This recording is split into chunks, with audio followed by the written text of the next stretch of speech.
हरिः ओम् आपदामपहर्तारं दातारं सर्वसंपदां लोकाभिरामं श्रीरामं భూయో భూయో నమామ్యహం. అందరికీ నమస్కారం. 2022 జూలై మాసం వచ్చేసింది.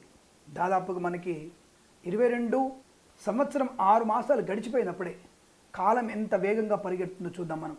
అలాగే అందరికీ నేను ఉపోద్ఘాతం లాంటిది ఇవ్వట్లేదు, ఉన్న విషయాన్ని మాత్రమే చెప్తుంటాను. నేను ముఖ్యంగా మనం ప్రతిసారి చెప్పుకున్నట్టుగా గోచార ఫలితాలు మీకు 60% వరకు మాత్రమే మీరు కంపేర్ చేసుకోండి. జన్మ జాతకంలో 90% ఫలితాలు ఉంటాయి. ముఖ్యంగా విదేశాలకు వెళ్ళే నిమిత్తమై, అక్కడ ఉండే నిమిత్తమై మీరు చేస్తున్నటువంటి ప్రశ్నలు అవన్నీ కూడా జన్మ జాతకంలోనే పర్ఫెక్ట్గా తెలుస్తాయి. గోచారంలో 60% ఉంటుంది, కానీ విదేశాలకు వెళ్ళే విషయంలో మీ జన్మ జాతకంలో ద్వితీయ, తృతీయ, నవమ వ్యయస్థానంలో 4 స్థానాలను చూసి విదేశీయాన యోగ్యత ఉందా, విదేశాల్లో భాగ్యస్థానం ఎలా ఉంటుంది, అక్కడ సుస్థిర స్థానం ఉందా, ఇవన్నీ కూడా చెప్పడానికి జన్మ జాతకాన్ని మాత్రమే సరిచూసుకోవాలి. కాబట్టి మన మిత్రులందరూ కూడా విదేశాలు ఉన్నవారు ఈ జాతకాలని, రోజువారి జాతకాలని 1 గంట నిడివి మీరు అధికంగా ఇచ్చుకొని అక్కడ లగ్నాన్ని అనుసరించి ఫలితాలు చూసుకోవాల్సిందిగా ప్రార్థన. జన్మ జాతకాన్ని తప్పకుండా చూసుకోండి. గత మాసంలో ఒక మిత్రుడు మే మాసంలో తులారాశి వారికి అద్భుతంగా ఉంది అని చెప్పారు మీరు. మళ్ళీ రోజువారి ఫలితాల్లో ఈరోజు వాహన ప్రమాదం, గందరగోళం చెప్పారు. అసలు మీరంటే మాకు నమ్మకం ఉంది, మరి ఇలా చెప్పిన తర్వాత మిమ్మల్ని నమ్మాలా వద్దా అని అడిగినటువంటి ప్రశ్న సహేతుకమే. ఆ వ్యక్తికి నేను వెంటనే మెసేజ్ చేశాను, మీరు ప్రత్యక్షంగా నాకు ఆఫీస్ నెంబర్ కాల్ చేస్తే మీ యొక్క అనుమానం నివృత్తి చేస్తా అని చెప్పాను. ఆ వ్యక్తి కాల్ చేశాడు బహ్రెయిన్ నుంచి ఆ వ్యక్తి కాల్ చేశారు. అతనికి సమాధానం చెప్పబడింది. అంటే ఉదాహరణకి మన ఇక్కడి నుంచి ప్రయాణం విజయవాడకు ఉంటుంది.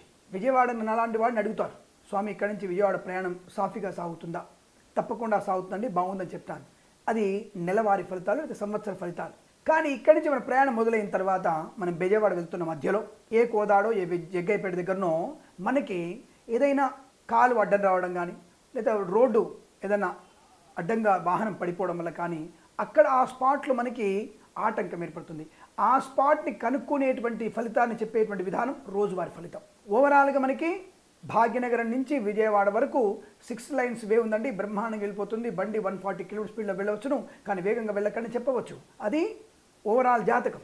కానీ ఆ కోదాడ, సూర్యాపేట లేదా జగ్గైపేట దగ్గర మనకి ఏదైనా వాహనం అడ్డపడిందని చెప్పే విషయాన్ని అది ఆ రోజు ఫలితం అంటారు దాన్ని. కాబట్టి మనం దీన్ని ఇలా మనం అనుసరించుకోవాలి, దీన్ని అన్వయించుకోవాలి. తద్వారా మనకి ఫలితాలు కరెక్ట్గా దొరుకుతాయి. అంతే తప్ప కిరణ్ శర్మ చెప్పేశాడు, లేదా ఇంకో శర్మ చెప్పేశాడు, ఇంకొక స్వామి చెప్పేశాడు, అయిపోయింది అనుకోవడం కాదు. రెండవది, మీ వాహనంలో కర్మఫలం ఎలా ఉంది, అంటే మీ వాహనంలో ఇంధనం ఎలా ఉంది, దానికి సంబంధించినటువంటి బ్రేక్లు ఎలా ఉన్నాయి, దానివల్ల ఉండేటువంటి బ్రేక్ ఆయిల్, ఇంజిన్ ఆయిల్ ఎలా ఉంది, దానిలో గాలి ఉందా లేదా చూసుకోవలసినటువంటిది కర్మ ఫలితం. ఈ కర్మ కరెక్ట్గా ఉంటేనే మన జ్యోతిషంశాలు రెండింటి సమీకరణ చేసుకొని మన ప్రయత్నాన్ని ముందుకు తీసుకెళ్తే విజయము తథ్యము. అందుకే అంట నేను తప్పకుండా మన శాస్త్రాన్ని ఇంకా చదవగలిగేటువంటి వ్యక్తులు కావాలి. వేదం ఎంతమంది చదువుతున్నారు ఈ మధ్య? ఏమనంటే వాళ్ళే చదవాలా, వీళ్ళే చదవాలా, అది తుర్క వాళ్ళ వల్ల, లేకపోతే క్రిస్టియన్స్ వల్ల మన యొక్క సనాతన హిందూ ధర్మం ఎంతవరకు నశించబడింది, ఎన్ని దేవాలయాలు కూల్చివేయబడ్డాయి, రాజకీయ నాయకులందరూ కూడా ఎన్ని దేవాలయాలు కూల్చేస్తున్నారు, ఎటువంటి సంగతులు జరుగుతున్నాయి. అలాంటి సమయంలో హిందూ ధర్మం ఎలా నిలబడుతుంది, దాంట్లో జ్యోతిష్యం ఎంత నిలబడుతుంది ఆలోచించండి. జ్యోతిష్యం అనేది ఒక మతానికి సంబంధించింది కాదు. గ్రహ గమనాలు, రవి, చంద్రుడు, నవగ్రహాలన్నీ కూడా అన్ని మతాల వారికి కావాలి. కానీ ఆ శాస్త్రాన్ని చదవడానికి ధైర్యం సరిపోవడం, చదువుకున్నవాడు ధైర్యంగా చెప్పలేకపోవడం, దానివల్ల భయం. నేను చెప్పింది కాకపోతే ఎలా నాకు నెగిటివ్ వస్తుందో, నా వ్యాపారం సాగదేమన్న భయం. నాకు అటువంటి భయం లేదు, నాది వ్యాపారం కాదు. అలా అని చెప్పేసి నేను ఫ్రీగా మీకు జాతకాలు చెప్తా అని భావించకండి. మరి ఏంటంటే వెంటనే మెలికబెట్టారనకండి. నేను ఉచితం అనగానే ప్రారంభంలో 2016, 17, 18లో ఉచిత జాతకాలు చెప్పినప్పుడు రోజుకి నాకు 200 మంది జాతకాలు పంపడం చూడడం మొదలైంది. ఎప్పుడైతే రుసుము పెట్టానో నాకు తగ్గిపోయింది. అంటే ఉచితం అనగానే ఫ్రీ అనగానే దాన్ని ఇదని అడగొచ్చు మనం, నా లవర్తో పెళ్ళి అవుద్దా, నాకు ఇంకోటితో పెళ్ళి అవుద్దా. నాకు ఒక మంచి విషయం నా మధ్య మనకి కనిపించింది. తెలంగాణ వైద్య ఆరోగ్య శాఖ మంత్రి మిస్టర్ హరీష్ రావు గారు ఒక విషయం బ్రాహ్మణ్ని రిక్వెస్ట్ చేశాడు, మీరు పంచాంగాలు పెట్టుకొని సిజేరియన్ ఆపరేషన్ ముహూర్తాలు పెట్టుద్దని. ఎస్, ఇది వాస్తవం. ఆయన తెలిసినాడా తెలియకన్నాడా తెలియదు. భగవంతుడు ఒక శిశువుని బయట తీసుకురావడానికి ఒక సమయాన్ని ఆయనే క్రియేట్ చేస్తాడు. దాన్ని మనం కాదని ముందుగానే కట్ చేసి బయట తీసుకోవడం వల్ల మంచిదేమని చెప్పడం వల్ల నాలాంటి వాడు చెప్తారు, అందరు కూడా సిజేరియన్ ముహూర్తాలు పెడుతున్నారు. దానివల్ల ఏమవుతుంది, వాడు సరైన సమయంలో పుడతాడు, కానీ భగవంతుడు అనుకున్న సమయం కన్నా వీడు ముందో వెనుకున్న పుట్టేసరికల్లా వాడు అనుకున్న పనులని చేరుకోలేకపోతాడు. ఈ విషయాన్ని తెలుసుకోవడం మంచిది. కాబట్టి నేను ఆ మంత్రి గారికి హ్యాట్స్ ఆఫ్ చెప్తున్నాను, నేను అభినందనలు తెలుపుతున్నాను. కాబట్టి ఏదేమైనా ఈ శాస్త్రాన్ని చదువుకునేటువంటి వ్యక్తులు పెరగాలి, వేదాన్ని ఇంకా ఉద్ధరించే ప్రయత్నం, కనీసం వేద పాఠశాలను ఇంకా నెలకొల్పుకునే ప్రయత్నాన్ని చేయాలి. తద్వారా మనకి సంస్కృతి సంప్రదాయాలు తెలుస్తాయి, సరైనటువంటి వసుదైక కుటుంబం ఏర్పడడానికి అవకాశం ఉంటుంది. ఇది సోది కాదు, నిజం మాత్రమే. రెండవది, రైతు సోదరులను ఎవరు కూడా మోసం చేయకండి. యువతి యువకులు మీ స్థాయికి తగ్గట్టుగా విద్యను పూర్తి చేసుకొని తదుపరి ప్రేమ కలాపాలు మునితేలండి. తల్లిదండ్రులని మభ్యపెట్టిన వాళ్ళు, తల్లిదండ్రులని ఆక్షేపించిన వాళ్ళు, తల్లిదండ్రులని ఏమార్చిన వాళ్ళు బాగుపడ్డ లక్షణాలు, బాగుపడ్డటువంటి జాతకాలు నేను చూడలేదు. కాబట్టి ఈ విషయాన్ని గుర్తెచ్చుకోండి. వాళ్ళని ఎవరైనా సరే బాధ పెట్టారా, ప్రత్యక్షమైనటువంటి తల్లిదండ్రులని బాధ పెట్టిన వాళ్ళకి ఏమాత్రం కూడా పుట్టగతులు ఉండవు. ఈ విషయాన్ని గుర్తుపెట్టుకోండి. ఇదంతా ఉపోద్ఘాతం కావచ్చు, ఇంకోటి కావచ్చు, రాజకీయ నీకెందుకంటాడు ఒకటి వచ్చేసి పదే పదే చెప్పాను, గత మాసంలో కూడా చెప్పాను. జ్యోతిష్కుడికి ప్రతి ఒక్క సమస్య మీద అవగాహన ఉంటుంది, ప్రతి ఒక్క విషయాన్ని మేము అవగాహన చేసుకోవాలి. ఏ గ్రహం వల్ల జరిగింది, అసలు ఏ ఆపరేషన్లు ఏ గ్రహం వల్ల జరుగుతాయి, ఏ రోగం ఏ గ్రహం వల్ల వస్తుంది, ఏ లాభం ఏ గ్రహం వల్ల వస్తుంది, ఇవన్నీ కూడా చెప్పడానికి, స్పష్టంగా చెప్పడానికి అవకాశాలు ఉన్నాయి. దాని గురించి చదువుకోవాలి, నిరంతర విద్యార్థన చేయాలి. తద్వారా మేము పర్ఫెక్ట్ ఫలితాలు చెప్పడానికి అవకాశం ఉంటుంది, ఇందులో సందేహం లేదు. జ్యోతిష్యం సూచకం శాస్త్రం, జ్యోతిష్యం నమ్మదగినది, సహేతుకమైనది అనే విషయాన్ని మీరు గుర్తించండి. ఈ విషయాల్లో మీరు ఎటువంటి అపనమ్మకాలు పెట్టుకోవాల్సిన లేదు. కొంతమంది బూబులు గాగులు లాంటి వాళ్ళు, కాకులు, గ్రామ సింహాలు చాలామంది అరుస్తూ ఉంటాయి, వాటి గురించి పట్టించుకోవద్దు. నేను కూడా పట్టించుకోవడం మానేశాను. అలాగే కొంతమందికి సమాధానం చెప్పాల్సిన బాధ్యత ఉంటుంది. సనాతన ధర్మం గురించి నేను తప్పకుండా చెప్పాల్సిన బాధ్యత ఉంటుంది. నా మతమే గొప్పది, ఇందులో సందేహం లేదు. నా మతం ఉన్నతమైనది, నా ధర్మమే ఉన్నతమైనది, శిఖరాలకి అందనంత ఎత్తులో ఉంది నా ధర్మం. కాబట్టి దాని గురించి ఎవరు బెంగపడవలసిన లేదు. కాకపోతే మన ధర్మాన్ని, ఫాలోవర్స్ని ఎక్కువ పెంచండి, ఇది నా యొక్క విన్నపం అనే విషయాన్ని గుర్తించండి.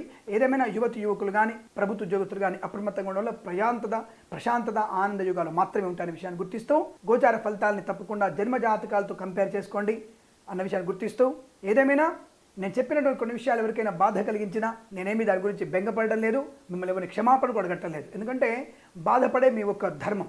నేను చెప్పిన విషయాన్ని మీ ఒక్కళ్ళ గురించి కాదన్న విషయాన్ని కూడా మీకు తెలియజేసుకుంటూ, సర్వేజన సుఖినో భవంతు.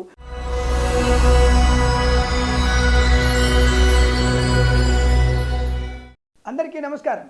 జూలై 2022 వృశ్చిక రాశి వారికి ఎలా ఉంది? సామాన్య ఫలితాలు 1, 2, 3 వారాలు సామాన్యంగా ఉండి 4వ వారం అద్భుతం. ఎటువంటిదంటే ఏనుగు కుంభస్థలాన్ని కొట్టినట్టే ఉంటుంది 4వ వారంలో. అటువంటి శుభయోగం ఉంటుంది. మొదటి 3 వారాలు చాలా జాగ్రత్తగా ఉంటారు, అన్ని పనులు కూడా పొందిగా చేసుకుంటారు, ఆలోచన విధానం బాగా ఉంటుంది. మొదటి వారంలో కొద్ది తప్పుడు నిర్ణయాలు తీసుకుంటారు, 2వ వారంలో సర్దిద్దుకుంటారు, 3వ వారంలో కొద్దిగా అభివృద్ధి పొందుకుంటారు, 4వ వారంలో అనుకున్నది సాధించగలిగే అవకాశం. ఒక రకంగా ఇది మంచిదే అనుకుంటా. నెలవారీ ఫలితాలు కూడా, రోజువారీ ఫలితాలు కూడా ఉదయం కొద్దిగా తప్పుడు నిర్ణయాలు తీసుకున్నా, మధ్యలో కొద్దిగా జాగ్రత్తలు పడుతూ మధ్యాహ్నం కల్లా మంచి నేర్చుకుని నా సాయంత్రం కల్లా పరిపూర్ణ విజయాన్ని సాధించుకునేటువంటి తత్వం మంచిదే. కష్టపడితే ఫలితం వస్తున్న విషయాలను కూడా తెలియజేస్తుంది. ఈ మాసంలో ఈ రాశి వారికి 1, 2, 3 వారాలు సామాన్య ఫలితాలుగా ఉండి 4వ వారంలో అద్భుతంగా ఉండి ఆనందకరమైనటువంటి శుభయోగాలు పొందుకుంటారు. మొదటి వారంలో డబ్బు నష్టం కనబడుతుంది, జాగ్రత్త. నమ్మిన వారితో మోసపోయే అవకాశాలు, ప్రేయసి ప్రియులు ఒకరినొకరు మోసం చేసుకోవడం, తప్పుడు మార్గంలో వెళ్ళడం, తప్పుడు సమాచారాలు ఇచ్చిపుచ్చుకోవడం, ఇది జరిగే అవకాశం ఉంది. కాబట్టి ఎమరుపాటుగా ఉండండి, జాగ్రత్తగా ఉండండి. 2వ వారంలో ప్రభుత్వ ఉద్యోగస్తులకి ఒత్తిడి, అనవసరంగా మార్పులు, పనికిరాని చోట ఉద్యోగాన్ని పొందుకోవడం, డిప్యుటేషన్ మీద వేరే రాష్ట్రానికి పంపించడం, ఎటువంటి అర్హత లేనటువంటి వ్యక్తులకి మీ పై అధికారి నియమించబడడం, అది మీకు జీర్ణం కాదుగా. అంటే మీరు జీర్ణించుకోలేదు దాన్ని.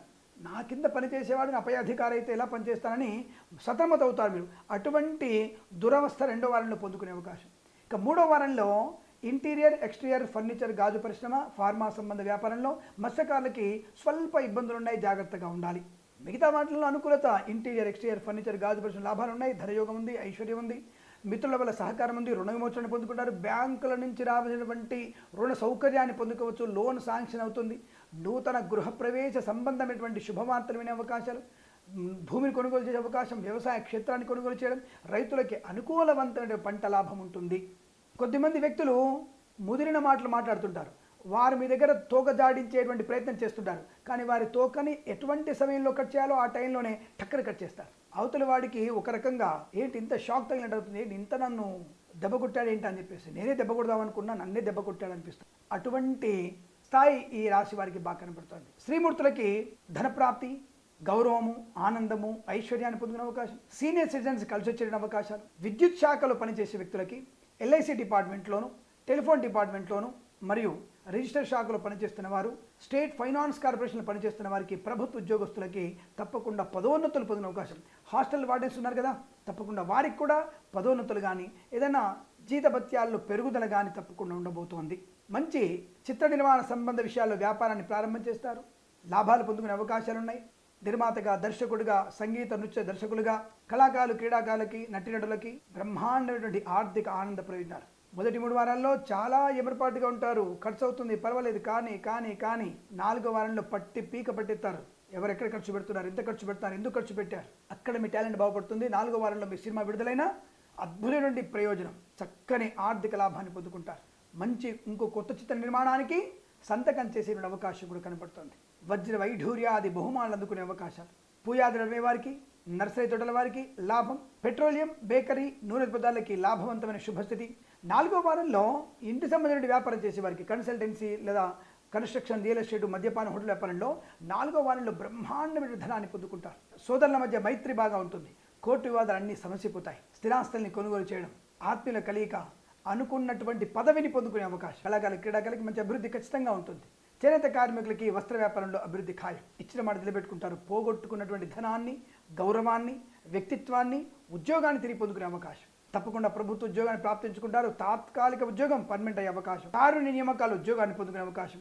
అనుకున్న చోటుకు ఉద్యోగంలో బదిలీలు పొందుకునేటువంటి సౌలభ్యం కూడా కనబడుతోంది. 4వ వారం అటువంటి అద్భుతం కలగబోతోంది. లాటరీల వల్ల, జూదం వల్ల, షేర్ మార్కెట్, స్పెక్యులేషన్, కమ్యూనిటీస్, బహుమానాల వల్ల ఆర్థిక ప్రయోజనాన్ని పొందుకుంటారు.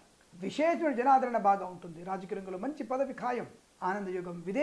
విదేశాల సుస్థిర స్థానం, విదేశాలకు కూడా స్థిర నివాసం, స్థిర గృహ ప్రవేశ యోగ్యత, విదేశాలకు కూడా రాజకీయంగా ప్రవేశం చేసే అవకాశాలు. మైనింగ్ వ్యాపారం, ఇటుకలు, ఇసుక, ఫార్మా, సిమెంటు, ఐరను, స్టీల్ వ్యాపారంలో మంచి లాభాలు పొందుకునే అవకాశాలు పుష్కలంగా ఉన్నాయి. మానసిక ప్రశాంతత, సమస్త కార్యసిద్ధిని పొందుకునే అవకాశాలు. మొదటి 2 వారాలు కొద్దిగా ఇబ్బంది, 1వ వారం చాలా కొద్ది ఇబ్బంది, 2వ వారం కొద్దిగా వెసులుబాటు, 3వ వారం తగు నిర్ణయాలు తీసుకోవడం, 4వ వారంలో అనుకూలత, ఆనందాన్ని పొందుకోవడం. తోలు పరిశ్రమ, రెగ్జిన్, షూ పరిశ్రమలో లాభాలు, పాడి పరిశ్రమలో పౌల్ట్రీ మీద అభివృద్ధి, సీనియర్ సిటిజన్స్ కలిసి వచ్చే అవకాశాలు, కృత్రిమ, సహజమైన సత్సంతాన ప్రాప్తి పొందుకునే అవకాశం కూడా చాలా చక్కగా కనపడుతోంది. అన్యోన్య దాంపత్య సుఖజీవనం. విడిపోదామని దంపతులు కూడా ఈ మాసంలో జరిగినటువంటి కౌన్సిలింగ్ కావచ్చు, తల్లిదండ్రుల యొక్క కృపాకటాక్షలు కావచ్చు, భగవంతునికి అనుగ్రహించేది కావచ్చు, జీవితాంతం మళ్ళీ విడిపోదామన్న మాట లేకుండా శాశ్వతంగా కలిసి ఉండగలిగేటువంటి శుభతరుణం ఈ మాసము. వీసా సంబంధ అనుకూలతలు, విదేశాన ప్రాప్తి, కోర్టు వివాదాలు సమసిపోవడం, boutiques, beauty parlour, bamboo depot, బాణసి కర్మకారులు లాభాలు పొందుకునే అవకాశం. ప్రయాణ లాభం, తీర్థయాత్ర సేవన, వాహన యోగం. తప్పకుండా మీకు వాహన యోగాన్ని ప్రాప్తించుకునే అవకాశాలు పుష్కలంగా ఉన్నాయి. ధనధాన్య వృద్ధి బాగా ఉంటుంది. ప్రతి పనిలో పరిపక్వత, మంచి పెద్దరికం, ఇలా అన్ని రకాల శుభయోగాలు. ఇంట్లో ఏదన్నా నిశ్చయితాంబులాదులు వేడుకలు జరిగేటువంటి అవకాశాలు, వస్తువాహన సౌలభ్యం, సువర్ణ వజ్రాభరణ ప్రాప్తి, స్వర్ణకార వ్యాపారులకి బాగా కలిసి వచ్చే అవకాశాలు. ఎల్ఐసి, మెడికల్, గృహ ఏజెంట్లకి, వైద్యులకి, వైద్య బృందాల వారికి, న్యాయవాదులకి, వేద పండితులు, పురోహితులు, బ్రాహ్మణత్వములకి, జ్యోతిష పండితులకి, కులవృత్తుల వారికి గౌరవము, ఆనందము, ఆరోగ్యం, ప్రశాంతమైన జీవనం, అనేక రకాల రుగ్మతల నుంచి బయటపడడం, సత్సంతాన ప్రాప్తి పొందుకునే శుభతరుణం.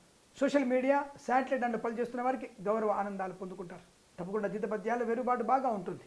ఈ విధానంలో ఈ రాశి వారికి ఈ మాసం మొత్తం కూడా శుభకరం, మంగళప్రదం, ఆనందయోగంగా ఉండబడుతోంది. ఈ మాసం, ప్రతి వత్సరం కూడా ఇలాగే ఉండాలని, ఆనంద యోగాలు మాత్రమే పొందుకోవాలని కోరుకుంటూ సర్వే జన సుఖినో భవంతు. స్వస్తి ప్రజాభ్య పరిపాలయంతాం న్యాయేన మార్గేణ మహిమహేషాః. గోబ్రాహ్మణేభ్యః శుభమస్తు నిత్యం. లోకా సమస్తా సుఖినో భవంతు.